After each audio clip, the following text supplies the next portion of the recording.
Welcome to Story Haven. Please relax.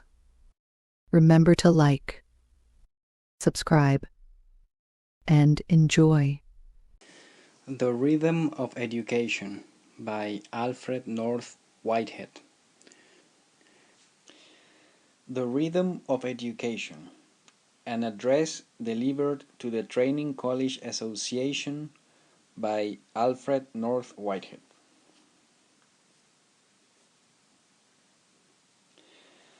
By the rhythm of education I denote a certain principle which in its practical application is well known to everyone with educational experience. Accordingly, when I remember that I am speaking to an audience of some of the leading educationalists in England, I have no expectation that I shall be saying anything that is new to you. I do think, however, that the principle has not been subjected to an adequate discussion taking account of all the factors which should guide its application. I first seek for the boldest statement of what I mean by the rhythm of education, a statement so bold as to exhibit the point of this address in its utter obviousness. The principle is merely this, that different subjects and modes of study should be undertaken by pupils at fitting times when they have reached the proper stage of mental development. You will agree with me that this is a truism, never doubted and known to all. I am really anxious to emphasize the obvious character of the foundational idea of my address. For one reason, because this audience will certainly find it out for itself. But the other reason, the reason why I choose this subject for discourse, is that I do not think that this obvious truth has been handled in educational practice with due attention to the psychology of the pupils. The tasks of infancy. I commence by challenging the adequacy of some principles by which the subjects for study are often classified in order. By this I mean that these principles can only be accepted as correct if they are so explained as to be explained away. Consider first the criterion of difficulty. It is not true that the easier subjects should precede the harder. On the contrary, some of the hardest must come first because nature so dictates, and because they are essential to life. The first intellectual task which confronts an infant is the acquirement of spoken language. What an appalling task, the correlation of meanings with sounds! It requires an analysis of ideas and an analysis of sounds. We all know that the infant does it, and that the miracle of his achievement is explicable. But so are all miracles, and yet to the wise they remain miracles. All I ask is that with this example staring us in the face, we should cease talking nonsense about postponing the harder subjects. What is the next subject in the education of the infant minds? The acquirement of written language. That is to say, the correlation of sounds with shapes. Great heavens! Have our educationalists gone mad?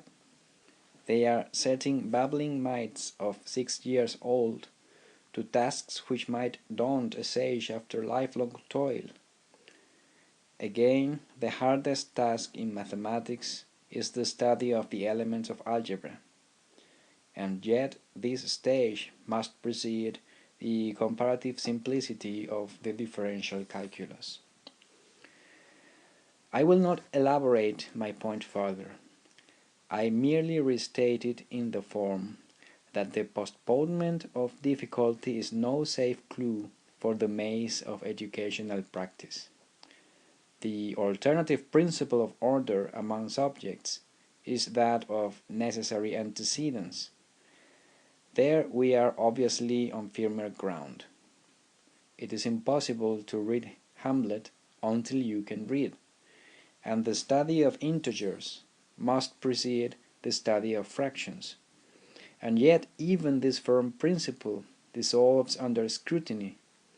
It is certainly true, but it is only true if you give an artificial limitation to the concept of a subject for study.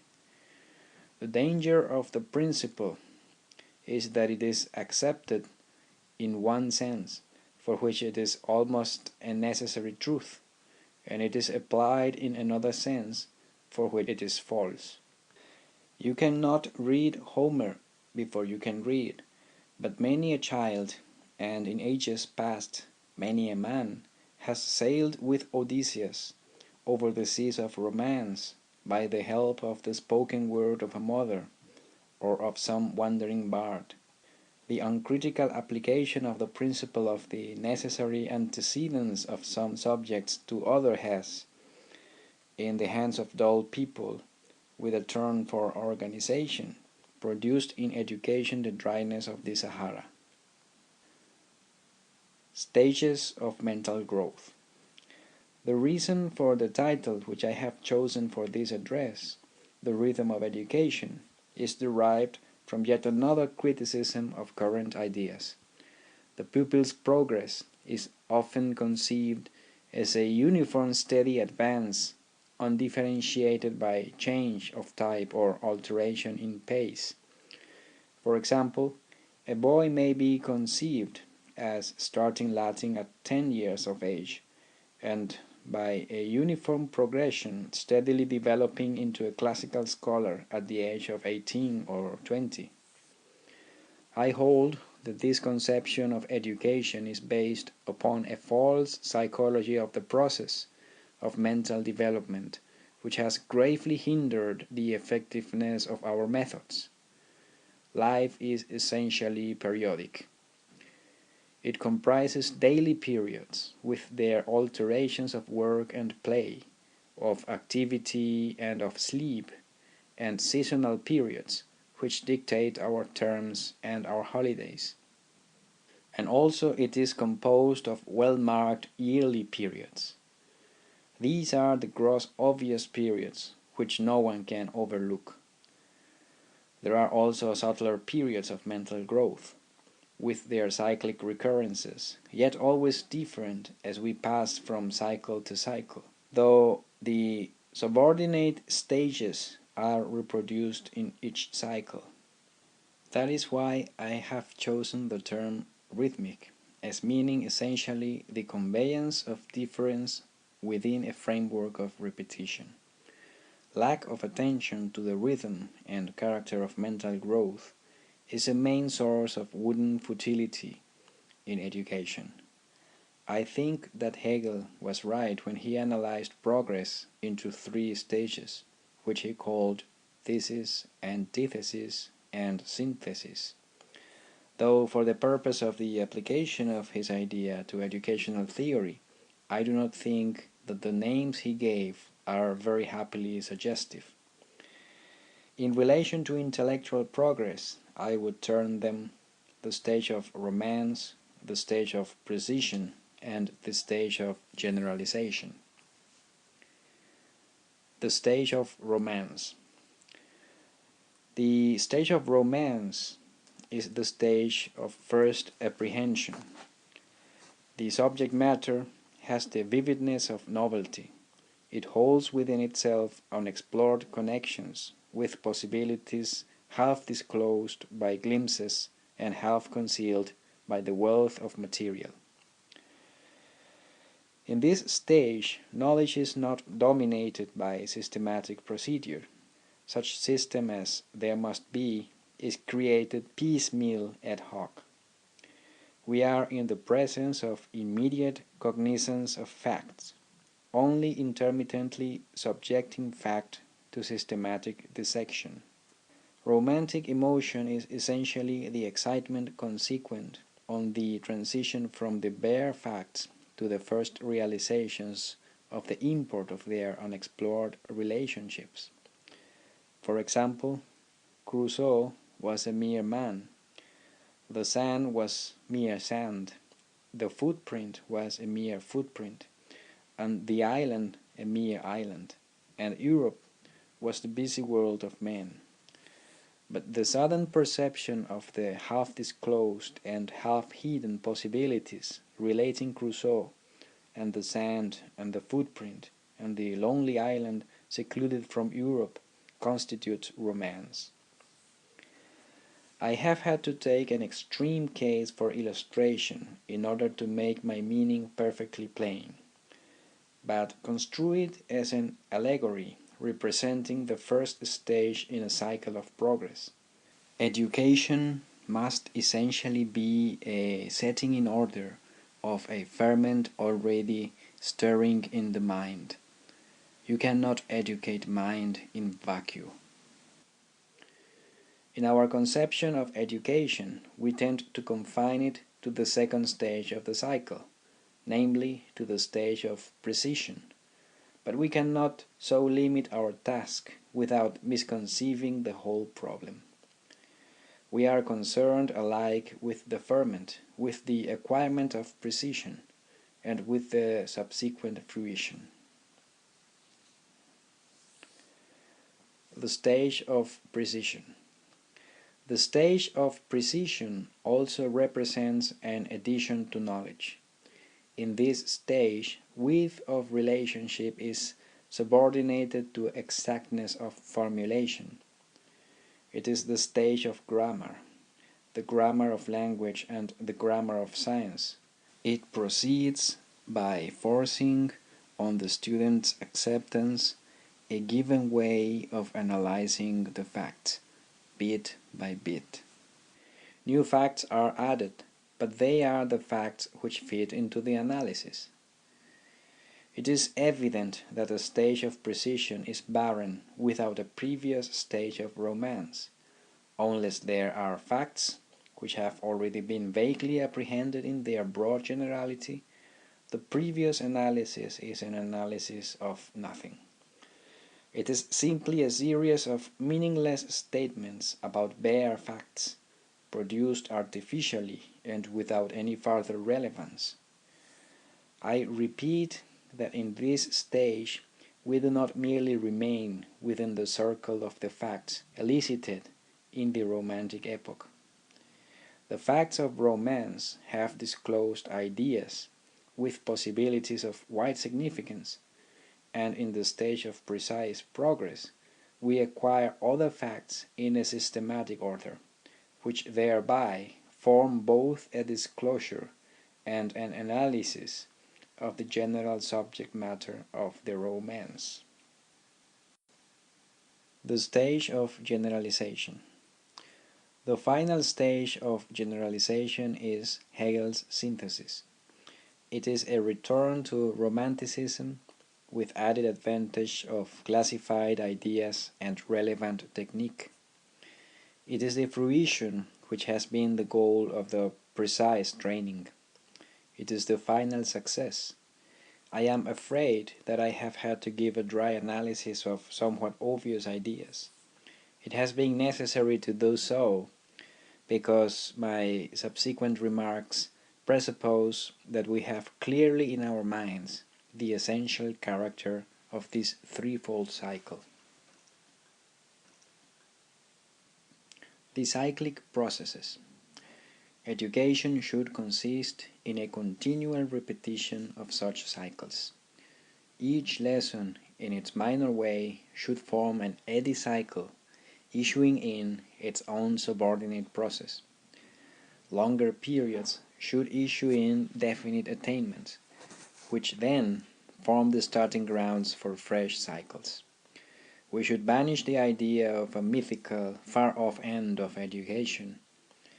The pupils must be continually enjoying some fruition and starting afresh, if the teacher is stimulating in exact proportion to his success in satisfying the rhythmic cravings of his pupils.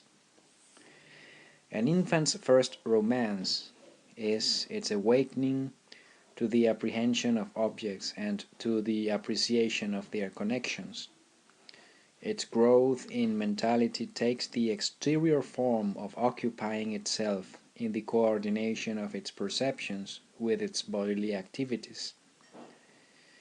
Its first stage of precision is mastering spoken language as an instrument for classifying its contemplation of objects and for strengthening its apprehension of emotional relations with other beings.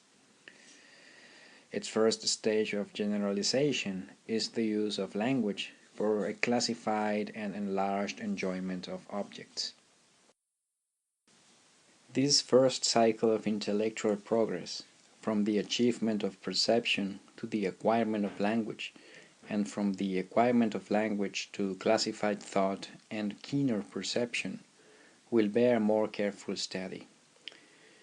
It is the only cycle of progress which we can observe in its purely natural state. The later cycles are necessarily tinged by the procedure of the current mode of education. There is a characteristic of it which is often sadly lacking in subsequent education. I mean that it achieves complete success. At the end of it, the child can speak, its ideas are classified, and its perceptions are sharpened. The cycle achieves its object. This is a great deal more than can be said for most systems of education as applied to most pupils. But why should this be so? Certainly, a newborn baby looks a most unpromising subject for intellectual progress, when we remember the difficulty of the task before it. I suppose it is because nature, in the form of surrounding circumstances, sets it a task for which the normal development of its brain is exactly fitted.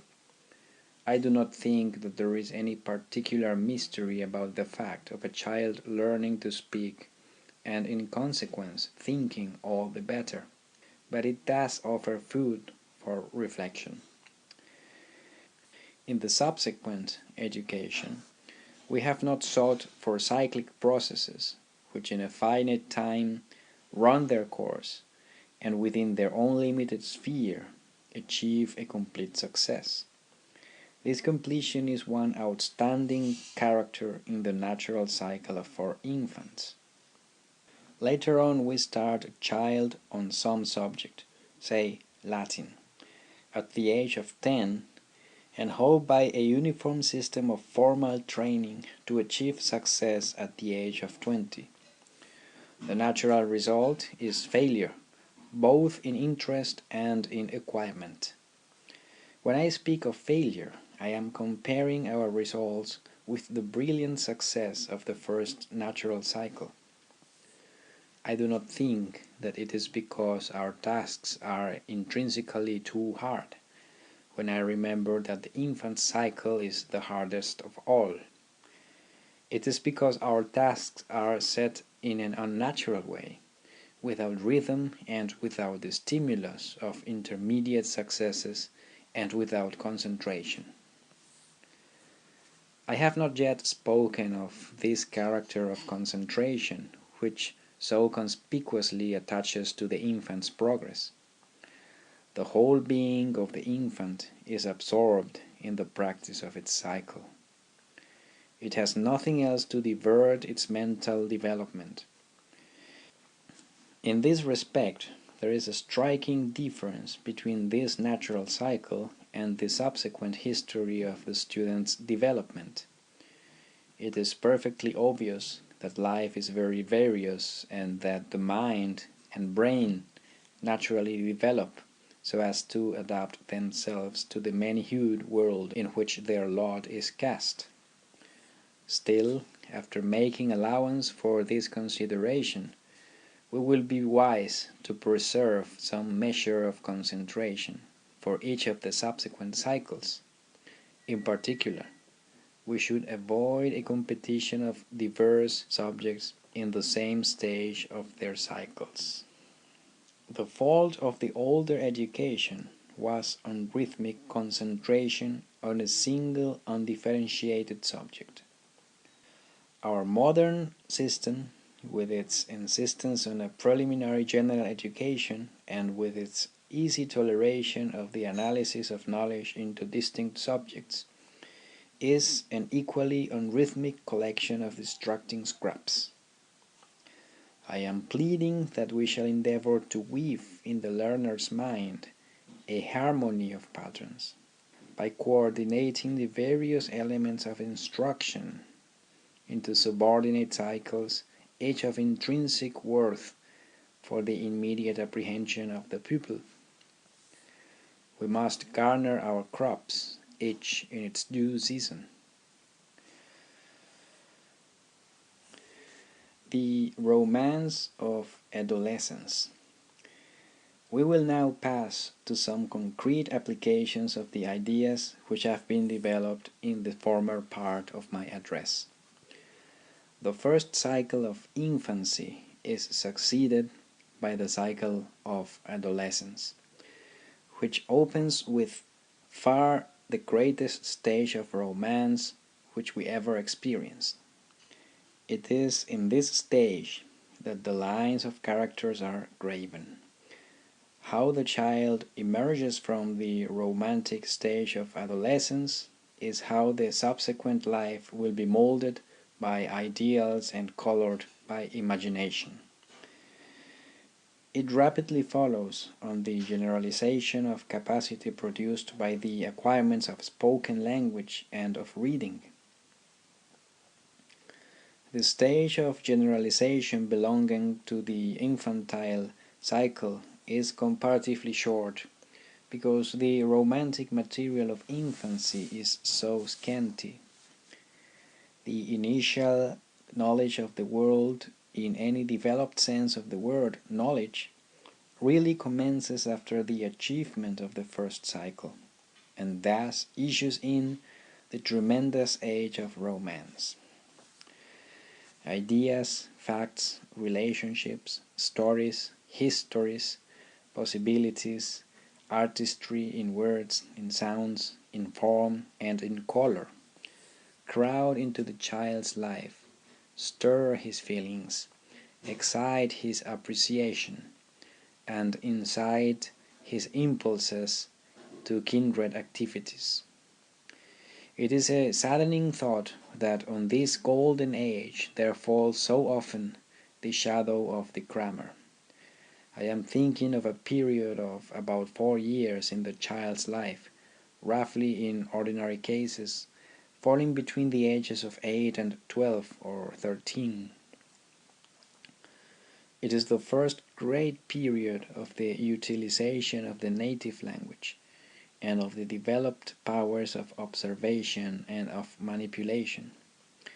The infant cannot manipulate, the child can. The infant cannot observe, the child can. The infant cannot retain thoughts by the recollection of words, the child can. The child thus enters upon a new world. Of course, the stage of precision prolongs itself as recurring in minor cycles, which form eddies in the great romance. The perfecting of writing, of spelling, of the elements of arithmetic, and of lists of simple facts, such as the kings of England, are all elements of precision, very necessary both as training in concentration and as useful acquirements. However, these are essentially fragmentary in character, whereas the great romance is the flood which bears on the child towards the life of the spirit. The success of the Montessori system is due to its recognition of the dominance of romance at this period of growth. If this be the explanation, it also points to the limitations of the usefulness of that method. It is the system which in some measure is essential for every romantic stage. Its essence is browsing and the encouragement of vivid freshness, but it lacks the restraint which is necessary for the great stages of precision. The mastery of language. Towards the end of the great romance, the cyclic course of growth is swinging the child ever towards an aptitude for exact knowledge. Language is now the natural subject matter for concentrated attack. It is the mode of expression with which he is thoroughly familiar. He is acquainted with stories, histories, and poems, illustrating the lives of other people and of other civilizations. Accordingly, from the age of 11 onwards, there is wanted a gradually increasing concentration towards precise knowledge of language. Finally, the 3 years from 12 to 15 should be dominated by a mass attack upon language, so planned that a definite result, in itself worth having, is thereby achieved. I should guess that within these limits of time, and given adequate concentration, we might ask that at the end of that period the children should have command of English, should be able to read fluently fairly simple French, and should have completed the elementary stage of Latin. I mean a precise knowledge of the more straightforward parts of Latin grammar, the knowledge of the construction of Latin sentences, and the reading of some parts of appropriate Latin authors, perhaps simplified and largely supplemented by the aid of the best literary translations, so that their reading of the original, plus translation, gives them a grip of the book as a literary whole. I conceive that such a measure of attainment in these three languages is well within the reach of the ordinary child, provided that he has not been distracted by the effort at precision in a multiplicity of other subjects. Also, some more gifted children could go farther. The Latin would come to them easily, so that it would be possible to start Greek before the end of the period, always provided that their bent is literary, and that they mean later to pursue that study at least for some years. Other subjects will occupy a subordinate place in the timetable, and will be undertaken in a different spirit. In the first place, it must be remembered that the semi-literary subjects, such as history, will largely have been provided in the study of the languages. It will be hardly possible to read some English, French, and Latin literature without imparting some knowledge of European history. I do not mean that all special history teaching should be abandoned. I do, however, suggest that the subject should be exhibited in what I have termed the romantic spirit, and that the pupils should not be subjected to the test of precise recollection of details on any large systematic scale. At this period of growth, science should be in its stage of romance. The pupils should see for themselves and experiment for themselves, with only fragmentary precision of thought. The essence of the importance of science, both for interest in theory or for technological purposes, lies in its application to concrete detail, and every such application evokes a novel problem for research. Accordingly, all training in science should begin as well as end in research, and in getting hold of the subject matter as it occurs in nature.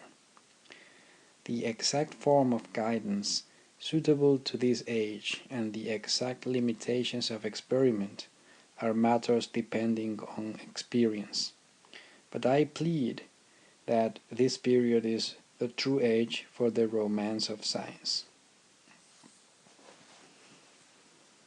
Concentration on science. Towards the age of 15, the age of precision in language and of romance in science draws to its close, to be succeeded by a period of generalization in language and of precision in science. This should be a short period, but one of vital importance. I am thinking of about 1 year's work, and I suggest that it would be well decisively to alter the balance of the preceding curriculum. There should be a concentration on science and a decided diminution of the linguistic work. A year's work on science, coming on the top of the previous romantic study, should make everyone understand the main principles which govern the development of mechanics, physics, chemistry, algebra, and geometry. Understand that they are not beginning these subjects, but they are putting together a previous discursive study by an exact formulation of their main ideas. For example, take algebra and geometry, which I single out as being subjects with which I have some slight familiarity. In the previous 3 years, there has been work on the applications of the simplest algebraic formulae and geometrical propositions to problems of surveying or of some other scientific work involving calculations. In this way, arithmetic has been carefully strengthened by the insistence on definite numerical results, and familiarity with the ideas of literal formulae and of geometrical properties has been gained. Also some minor methods of manipulation have been inculcated. There is thus no long time to be wasted in getting used to the ideas of the sciences. The pupils are ready for the small body of algebraic and geometrical truth, which they ought to know thoroughly. Furthermore, in the previous period, some boys will have shown an aptitude for mathematics, and will have pushed on a little more, besides in the final year somewhat emphasizing their mathematics at the expense of some of the other subjects. I am simply taking mathematics as an illustration. Meanwhile, the cycle of language is in its stage of generalization. In this stage, the precise study of grammar and composition is discontinued, and the language study is confined to reading the literature with emphasized attention to its ideas and to the general history in which it is embedded. Also, the time allotted to history will pass into the precise study of a short definite period, chosen to illustrate exactly what does happen at an important epoch, and also to show how to pass the simpler types of judgments on men and policies. I have now sketched in outline the course of education from babyhood to about 16 and a half, arranged with some attention to the rhythmic pulses of life. In some such way, a general education is possible, in which the pupil throughout has the advantage of concentration and of freshness. Thus, precision will always illustrate subject matter already apprehended and crying out for drastic treatment. Every pupil will have concentrated in turn on a variety of different subjects, and will know where his strong points lie. Finally, and this of all the objects to be attained is the most dear to my heart, the science students will have obtained both an invaluable literary education, and also at the most impressionable age an early initiation into habits of thinking for themselves in the region of science. After the age of 16, new problems arise. For literary students, science passes into the stage of generalization, largely in the form of lectures on its main results and general ideas. New cycles of linguistic, literary, and historical study commence. But further detail is now unnecessary. For the scientists, the preceding stage of precision maintains itself to the close of the school period with an increasing apprehension of wider general ideas. However, at this period of education, the problem is too individual, or at least breaks up into too many cases, to be susceptible of broad general treatment. I do suggest, nevertheless, that all scientists should now keep up their French and initiate the study of German if they have not already acquired it. University education. I should now like, if you will bear with me, to make some remarks respecting the import of these ideas for a university education. The whole period of growth, from infancy to manhood, forms one grand cycle. Its stage of romance stretches across the first dozen years of life. Its stage of precision comprises the whole school period of secondary education, and its stage of generalization is the period of entrance into manhood. For those whose formal education is prolonged beyond the school age, the university course, or its equivalent, is the great period of generalization. The spirit of generalization should dominate a university. The lectures should be addressed to those to whom details and procedure are familiar. That is to say, familiar at least in the sense of being so congruous to pre-existing training as to be easily acquirable. During the school period, the student has been mentally bending over his desk. At the university, he should stand up and look around. For this reason, it is fatal if the first year at university be frittered away in going over the old work in the old spirit. At school, the boy painfully rises from the particular towards glimpses at general ideas. At the university, he should start from general ideas and study their applications to concrete cases. A well-planned university course is a study of the wide sweep of generality. I do not mean that it should be abstract in the sense of divorce from concrete fact, but that concrete fact should be studied as illustrating the scope of general ideas. Cultivation of mental power.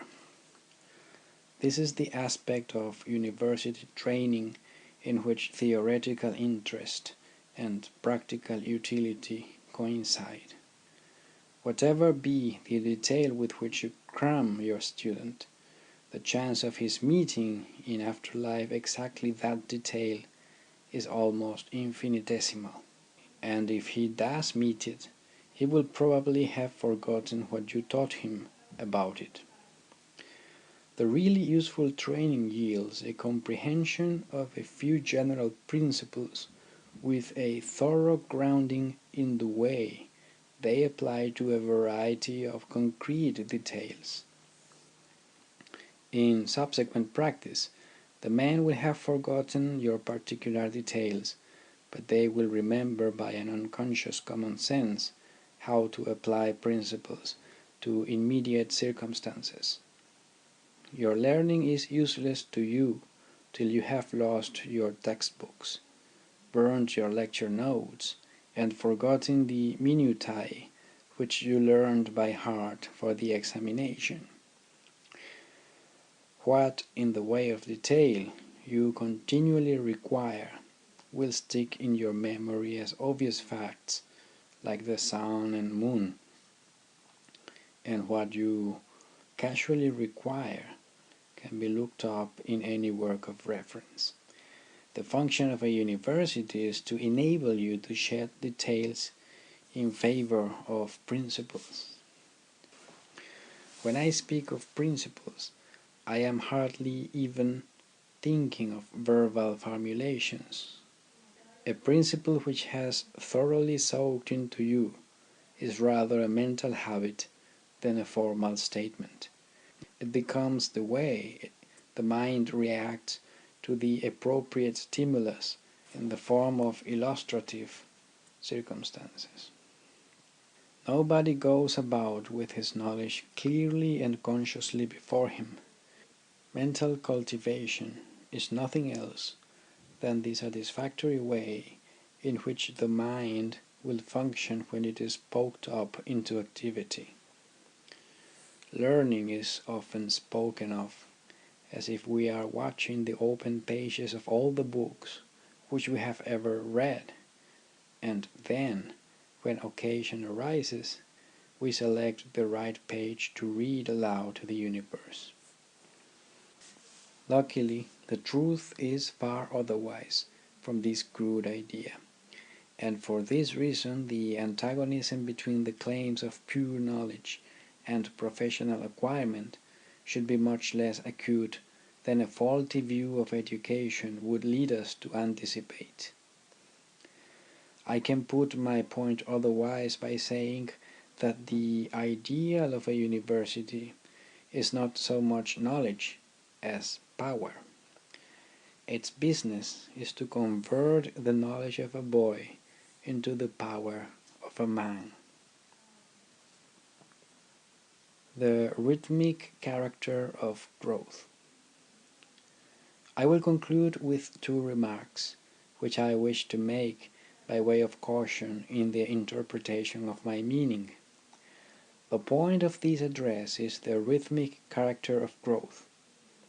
The interior spiritual life of man is a web of many strands. They do not all grow together by uniform extension. I have tried to illustrate this truth by considering the normal unfolding of the capacities of a child in somewhat favorable circumstances, but otherwise with fair average capacities. Perhaps I have misconstrued the usual phenomena. It is very likely that I have so failed, for the evidence is complex and difficult. But do not let any failure in this respect prejudice the main point which I am here to enforce. It is that the development of mentality exhibits itself as a rhythm involving an interweaving of cycles, the whole process being dominated by a greater cycle of the same general character as its minor eddies. Furthermore, this rhythm exhibits certain ascertainable general laws which are valid for most pupils, and the quality of our teaching should be so adapted as to suit the stage in the rhythm to which our pupils have advanced. The problem of a curriculum is not so much the succession of subjects, for all subjects should in essence be begun with the dawn of mentality. The truly important order is the order of quality which the educational procedure should assume. My second caution is to ask you not to exaggerate into sharpness the distinction between the three stages of a cycle. I strongly suspect that many of you, when you heard me detail 3 stages in each cycle, said to yourself, "How like a mathematician to make such formal divisions?" I assure you that it is not mathematics but literary incompetence that may have led me into the error against which I am warning you. Of course, I mean throughout a distinction of emphasis, of pervasive quality, romance, precision, generalization are all present throughout. But there is an alteration of dominance, and it is this alteration which constitutes the cycles.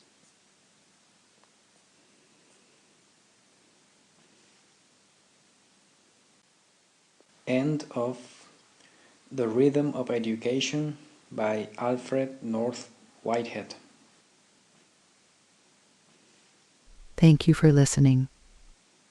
Please like, share, and subscribe